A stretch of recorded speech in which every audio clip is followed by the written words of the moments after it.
नमस्कार। SBT news में आपका स्वागत है। पेश है 20 मई शनिवार शाम 7:15 राजस्थान की बड़ी खबरें। राजस्थान में विधानसभा चुनाव पास है, ऐसे में एक बार फिर से पीएम मोदी राजस्थान आने वाले हैं। राजस्थान के बीकानेर में एक बड़ी सभा को पीएम मोदी संबोधित कर सकते हैं। हालांकि अभी तक पीएम के आने की तारीख तय नहीं है। सोमवार 22 मई 2023 को केंद्रीय मंत्री नितिन गडकरी बीकानेर आ रहे हैं। प्रोजेक्ट के तहत बीकानेर में छत्तरगढ़, जयपुर रोड और जोधपुर रोड से इस रोड पर एंट्री ली जा सकती है, जो फिर सीधे जोधपुर और सांचौर तक जाएंगी। फिर ये रोड एक तरफ जामनगर और दूसरी तरफ लुधियाना की तरफ जाएगी। जापान के हिरोशिमा शहर में G7 की बैठक शुरू होने से पहले अमेरिका के राष्ट्रपति जो बाइडेन ने प्रधानमंत्री नरेंद्र मोदी से मुलाकात की।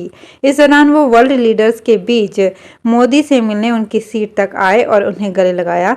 दोनों नेता थोड़ी देर बाद क्वाड देशों की बैठक में शामिल हुए। दोनों नेताओं के बीच आखिरी मुलाकात 6 महीने पहले G20 समिट के दौरान इंडोनेशिया के बाली में हुई थी।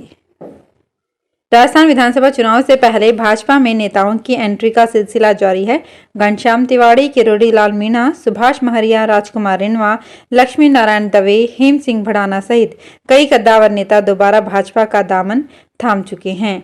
लेकिन अब भी कई कद्दावर नेता ऐसे हैं जिन्हें भाजपा में दोबारा एंट्री का इंतजार है। बीकानेर के कद्दावर नेता देवी सिंह भाटी को भाजपा में वापसी का इंतजार है। पिछले साल अक्टूबर में पूर्व मुख्यमंत्री वसुंधरा राजे बीकानेर दौरे पर थी। उनके बीकानेर दौरे के दौरान भाटी के भाजपा में शामिल होने की चर्चा थी। राजस्थान चिकित्सा शिक्षा विभाग के प्रमुख शासन सचिव टी रविकांत जोधपुर दौरे पर हैं। उन्होंने शनिवार को डॉक्टर SN मेडिकल कॉलेज से संबद्ध तीनों अस्पतालों का निरीक्षण किया और व्यवस्थाओं का जायजा लिया। उन्होंने उम्मेद हॉस्पिटल में मरीजों के लिए बेड और अस्पताल में उपलब्ध संसाधनों के बारे में जानकारी ली। इसके बाद मथुरा दास माथुर अस्पताल पहुंचे। MDM हॉस्पिटल में निरीक्षण के दौरान उन्होंने ट्रोमा हॉस्पिटल वार्ड और OPD का निरीक्षण किया। इस दौरान मरीजों के पर्ची काटने से लेकर OPD में इलाज की जानकारी ली और कमियां सुधारने के निर्देश दिए।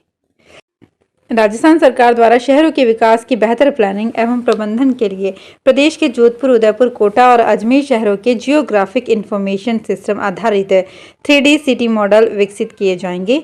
मुख्यमंत्री अशोक गहलोत ने इन 4 शहरों में GIS आधारित 3D सिटी और राजधारा सैटेलाइट इमेजनरी रिपोजिटरी परियोजनाओं के क्रियान्वयन के लिए 106 करोड़ 46 लाख रुपए के वित्तीय प्रस्ताव को मंजूरी दी है। इससे शहरों के मास्टर प्लान में लैंड यूज प्रस्तावित करना, नई सड़कों, फ्लाईओवर, नई कॉलोनियों के निर्माण व विस्तार, ड्रेनेज प्लान सहित विभिन्न कार्यों को धरातल पर उतारने, बड़े पैमाने पर आधारभूत ढांचे के विकास, परिवहन योजना, भूमि नियोजन, नगर नियोजन इत्यादि के प्रभावी आकलन, सिमुलेशन और योजना बनाने में आसानी होगी। विकसित 3D मॉडल का ऑगमेंटेड वर्चुअल रियलिटी द्वारा शहर का वर्चुअल टूर भी किया जा सकेगा। राजस्थान के मुख्यमंत्री अशोक गहलोत ने सभी जिलों में लवकुश वाटिकाएं विकसित करने के लिए 66 करोड़ रुपए की स्वीकृति दी है। इससे इको टूरिज्म को बढ़ावा मिलेगा। गहलोत के निर्णय से इन वाटिकाओं में वन एवं वन्य जीवों से संबंधित मॉडल स्थापित होंगे, जिनसे बच्चों को पर्यावरण और वन्य जीव संरक्षण की शिक्षा मिल सकेगी। यहाँ इको ट्रेल पथों का निर्माण और प्रदर्शनी के लिए जगह बनेगी। इन वाटिकाओं का उद्देश्य पर्यावरण संरक्षण के प्रति आमजन को शिक्षित एवं जागरूक करना है। मुख्यमंत्री अशोक गहलोत ने अर्जुन राम मेघवाल की कानून मंत्री के रूप में नियुक्ति को लेकर कहा कि अगर अर्जुन राम मेघवाल को मंत्री बनाना ही था तो सरकार को उन्हें कैबिनेट का दर्जा देना था। उन्होंने कहा कि इस नियुक्ति से ये साफ है कि भाजपा का लक्ष्य लोकसभा चुनाव 2024 से पहले अनुसूचित जाति के नेता को बढ़ावा देना है।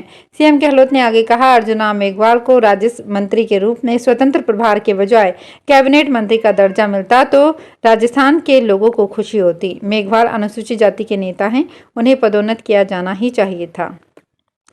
राजस्थान के मुख्यमंत्री अशोक गहलोत एक तरफ कर्नाटक के शपथ ग्रहण समारोह में नई सरकार को बधाई दे रहे हैं, तो ठीक उसी वक्त राजस्थान सरकार के योजना भवन में मिले करोड़ों रुपए और लाखों रुपए सोने को लेकर खलबली मची हुई है। भाजपा के पूर्व प्रदेश अध्यक्ष सतीश पूनिया ने कहा कि प्रदेश के मुख्यमंत्री की नाक के नीचे सोना पकड़ा जाना ये बताता है कि राज्य सरकार भ्रष्टाचार के ढेर पर बैठी है। नेता प्रतिपक्ष राजेंद्र राठौड़ ने कहा है कि भ्रष्टाचार की गंगोत्री आखिरकार सचिवालय तक पहुंच ही गई। जहां मुख्यमंत्री अशोक गहलोत बैठकर शासन चलाते हैं, वहां करोड़ों की नकदी और सोना बरामद होना इस बात का प्रमाण है कि गहलोत सरकार भ्रष्टाचार के संरक्षण दाता की भूमिका में है। राजस्थान के पश्चिमी जिलों में अब वापस गर्मी बढ़ने लगी है। गंगानगर, जैसलमेर, जोधपुर, बाड़मेर में दिन का तापमान 4.5 डिग्री सेल्सियस तक बढ़ गया। झुंझुनू के पिलानी में तापमान 45 डिग्री सेल्सियस तक आ गया। वहीं लगातार चल रही हीट वेव ने परेशानी बढ़ा दी है। आज दोपहर में लू चलने की आशंका है। हालांकि गर्मी का ये दौर अगले 2 दिन और रहेगा। 23 मई से राहत मिलने की उम्मीद है। पंजाब और पाकिस्तान की सीमा पर एक साइक्लोनिक सर्कुलेशन बनेगा।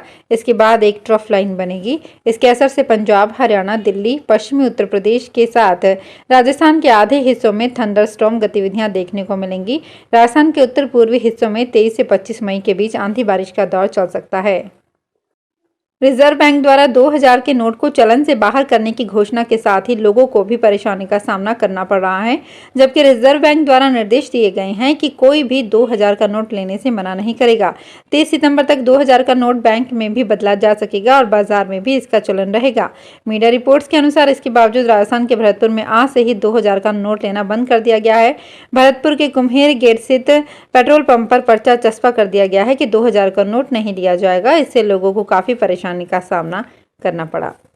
कोटा में किसानों के माल की तुलाई में गड़बड़ी का मामला सामने आया है। गड़बड़ी कोटा ग्रामीण के सांगोद मंडी में राजफेड खरीद केंद्र पर सामने आई है, जहां बीजेपी देहात कार्यकर्ताओं ने जब तुलाई केंद्र पर जाकर जांच की तो तुलाई ज्यादा निकली और किसानों को कम माल का पैसा दिया जाना सामने आया। किसानों के चना और सरसों खरीद में हर कट्टे में 200 से 250 ग्राम ज्यादा तुलाई कर किसानों को लाखों रुपयों की चपत लगा दी। भाजपा देहात पदाधिकारियों ने किसानों के साथ तोल कांटे पर तुलाई को देखा तो ये मामला पकड़ में आया। भाजपा देहात जिलाध्यक्ष मुकुट नागर ने बताया कि खरीद केंद्र के तोल कांटे पर प्रति कट्टा तुलाई 50 किलो के बजाय ठेकेदार चने में प्रति कट्टा 200 ग्राम और सरसों में 250 ग्राम तुलाई अधिक कर रहा है। बाड़मेर में इस भीषण गर्मी में पानी का संकट बना हुआ है। शहर से लेकर गांव तक लोग पानी की किल्लत से जूझ रहे हैं। अब नहर परियोजना में चल रही नहरबंदी को 5 दिन के लिए और बढ़ा दिया गया है। इससे 24 मई से पानी की सप्लाई नियमित अंतराल में होगी। दरअसल तेज गर्मी पड़ने के साथ साथ पानी की समस्या बढ़ती जा रही है। शहर में लोग पानी की सप्लाई समय पर नहीं होने और प्रेशर नहीं होने से घर के नालों में पानी नहीं आ रहा है। इससे शहरवासी लगातार प्रदर्शन कर रहे हैं। कैंप के अंदर जगह जलदाय विभाग को अल्टीमेटम भी दे रखा है, लेकिन पानी की समस्या वैसी ही बनी हुई है। अब 5 दिन नहरबंदी से प्रभावित शहर में पानी की सप्लाई नहीं होगी। पूर्व केंद्रीय मंत्री और कांग्रेस के दिग्गज नेता रह चुके सुभाष महरिया के बीजेपी ज्वाइन करने की बात पर सीकर कांग्रेस जिलाध्यक्ष ने कहा, कांग्रेस पार्टी में कोई आए जाए कोई फर्क नहीं पड़ता। कांग्रेस विचारधारा की पार्टी है जो हर वर्ग का ध्यान रखती है। दरअसल आज सीकर कांग्रेस जिलाध्यक्ष सुनीता गिठाला सर्किट हाउस में प्रेस वार्ता में मीडिया से रूबरू हुई। इस दौरान उन्होंने ये बात कही। प्रधानमंत्री नरेंद्र मोदी के नाथद्वारा और आबू यात्रा के दौरान अब प्रदेश भाजपा पूरी तरह से चुनावी मोड में नजर आ रही है। इसके चलते अब भाजपा की ओर से 25 जून से महा जनसंपर्क अभियान चलाने की तैयारी की जा रही है। इस अभियान में सभी प्रमुख नेता शामिल होंगे। जानकारी के अनुसार शुक्रवार से लंदनों में भाजपा की कार्यकारिणी की बैठक हुई है और अब शनिवार को कार्य समिति की बैठक हो रही है। इस बैठक में पार्टी की आगामी रणनीति तय की जाएगी। बाड़मेर में जिला कांग्रेस मीटिंग में पायलट गुट के मंत्री हेमाराम चौधरी, पंजाब कांग्रेस प्रभारी हरीश चौधरी, विधायक मेवाराम जैन, अमीन खान, मदन प्रजापत, पद्माराम मेघवाल, जिला प्रमुख महेंद्र चौधरी, सभापति दीपक माली सहित पदाधिकारी और कार्यकर्ता मौजूद रहे। राजस्थान विधानसभा चुनाव में अब करीब 6 माह का समय बचा है। इससे पहले कांग्रेस बीजेपी अपनी जमीनी हालात का फीडबैक ले रही है। शुक्रवार शाम को एआईसीसी के सचिव और राजस्थान कांग्रेस के सह प्रभारी ने बाड़मेर जिला कांग्रेस कमेटी की मीटिंग की और समीक्षा करने के बाद कार्यकर्ताओं की नब्ज टटोली। तो फिलहाल इस बुलेटिन में इतना ही। फिर हाजिर होंगे कुछ और बड़ी खबरों के साथ।